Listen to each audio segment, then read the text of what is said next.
नमस्ते दोस्तों, आज से शुरू हो गया है मेरा 100 रुपीज़ चैलेंज का पहला दिन। इस चैलेंज में मुझे 100 रुपीज़ में 4 दिन का खाना मैनेज करना है, वो भी दोनों टाइम का। अब देखते हैं कि मैं इस चैलेंज को पूरा कर पाती हूँ या नहीं। आज सुबह की शुरुआत हो रही है किचन से और आज मैंने आलू बॉईल कर लिए और फिर आलू को मैंने फ्राई कर लिया और मैं बनाने जा रही हूँ आलू के पराठे। तो मैंने आज गर्मा गर्म आलू के पराठे बनाए जो कि हमारी वृंदा को और मेरे हस्बैंड को बहुत ज़्यादा पसंद है। और मैंने साथ में चावल फ्राई किया जिसको मैंने उबाल लिया था और थोड़ी देर ठंडा होने रख दिया, फिर मैंने इसको फ्राई कर लिया। तो आज हमारे टिफ़िन में जा रहा है आलू के पराठे और फ्राइड राइस। तो दोस्तों यहाँ पर मैं जल्दी जल्दी बना रही थी क्योंकि आज ना मैं थोड़ा सा लेट उठ गई थी। मतलब कि मैं हर दिन तो थोड़ा समय से ही उठ जाती हूँ, पर आज थोड़ी लेट हो गई थी। और फिर मुझे पानी भी मतलब चालू करना पड़ा मोटर, क्योंकि ऊपर की टंकी में पानी नहीं था, ख़त्म हो चुका था। तो ये थोड़ी बहुत अलग दूसरे दूसरे कामों में ना मेरा टाइम थोड़ा सा वेस्ट हो गया था। फिर मैं जल्दी जल्दी बनाई पराठे। मुझे लग रहा था बन पाएंगे पूरे या नहीं, तो मैं तो कम ही ले जा लूँगी, जो थोड़ा बहुत बचेगा तो मैं रख दूँगी और आकर फिर बना लूँगी और तब खा लूँगी। लेकिन भगवान का शुक्र है कि मेरे सारे पराठे टाइम पर बन गए। फिर मैंने नहाया और फिर इसके बाद मैं तैयार हुई और फिर मैं स्कूल चली गई। तो दोस्तों, यदि आप लोगों को ऐसे बजट फ्रेंडली और फैमिली व्लॉग्स और कुछ चैलेंजेस वाले वीडियोस पसंद आते होंगे तो मुझे कमेंट में ज़रूर बताना।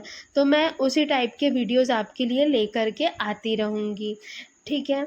तो ये थोड़े से ही आलू थे, मैंने 4-5 आलू ही उबाले थे और उतने में ही हमारे 10-12 पराठे बन कर के तैयार हो गए थे, जिसमें से हम लोगों ने 4-4 तीनों ने रख लिए थे।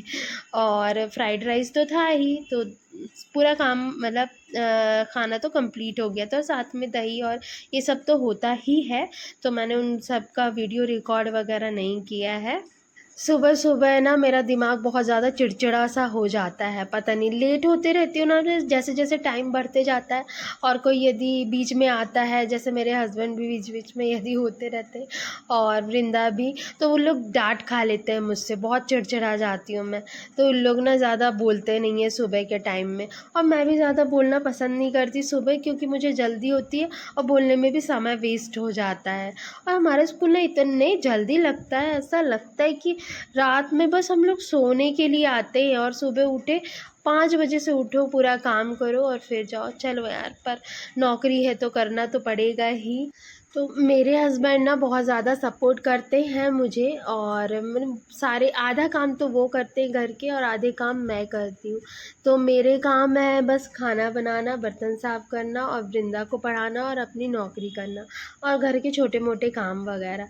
और वो करते हैं, वॉशिंग मशीन में कपड़े डाल देते हैं, कपड़े धोते हैं और हम लोगों के कपड़ों में प्रेस कर देते हैं, और वो भी अपना बिज़नेस संभालते हैं। तो यदि हस्बैंड सपोर्टिव होते हैं ना, तो कोई भी लड़की बहुत ज़्यादा मतलब प्रोग्रेस ही करती है। और लाइफ में ना कभी भी झगड़े वगैरह नहीं होते हैं, तो हमें हमेशा एडजस्ट करके हम नहीं चलते हैं। तो हम लोग खुशी खुशी हमारे दिन बीतते हैं, पता है।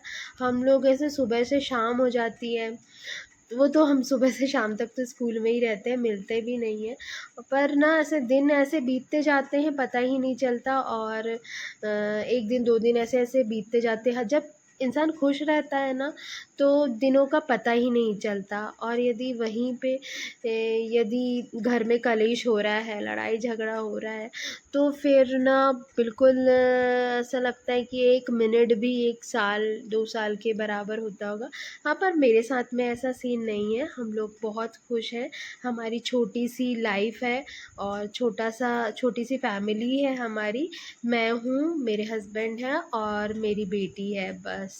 और हम तीनों एक दूसरे के साथ में बहुत खुश हैं। हम तीनों एक दूसरे को बहुत सपोर्ट करते हैं। और यहाँ पर रात की ना कुछ ज़्यादा ही रोटी वगैरह बच गई थी, तो मैंने इनको अलग ही कर दिया, मतलब इसी में रख दी। एक रोटी निकाल दी बाहर और बाकी की इसी में रख दी थी। फिर मैं जब शाम को आई ना, तो ये बाकी की रोटी भी मैंने गौ माता को खिला दिया। आपको क्या लगता है मैं इतने पटर-पटर क्यों बोलती हूँ?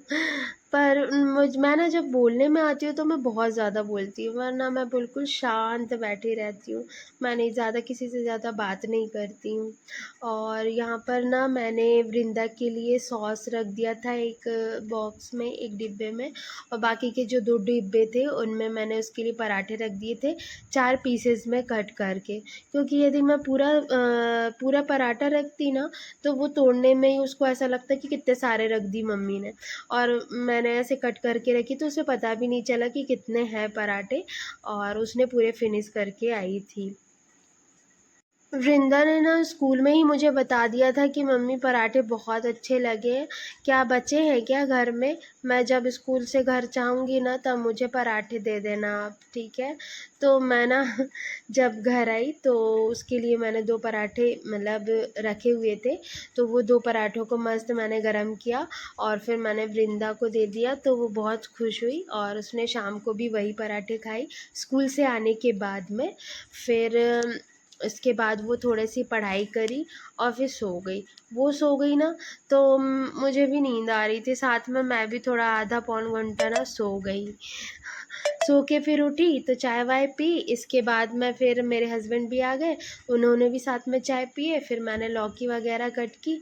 तो ये लौकी मैंने ना सुबह के लिए कट की है, अभी रात के लिए नहीं की है मैंने।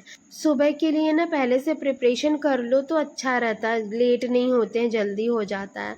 तो फिर ये करने के बाद में मैंने दाल चावल बनाए, दाल चढ़ा दिया, चढ़ा दिया, इसके बाद मैंने दाल फ्राई की और फिर हमने दाल चावल बनाए। और हमारी वृंदा को टमाटर वाली दाल पसंद नहीं है, तो मैंने उसके लिए राई जीरे के तड़के वाली दाल बनाई। फिर हम तीनों ने साथ में बैठ कर के डिनर किया। दिन भर की थकान के बाद जब तीनों लोग साथ में बैठ कर के खाना खाते हैं ना, तो बिल्कुल सुकून आ जाता है, और तीनों हम लोग बातें वगैरह शेयर करते हैं, दिन भर क्या हुआ क्या नहीं हुआ। तो हमारी फैमिली का ये जो दिन है ना ऐसे ही बन जाता है। तो दोस्तों इस तरह हमारा 100 रुपीज़ चैलेंज का फर्स्ट डे कंप्लीट हुआ। अब देखना ये है कि बाकी के 3 दिन क्या हम लोग सफल हो पाते हैं या नहीं।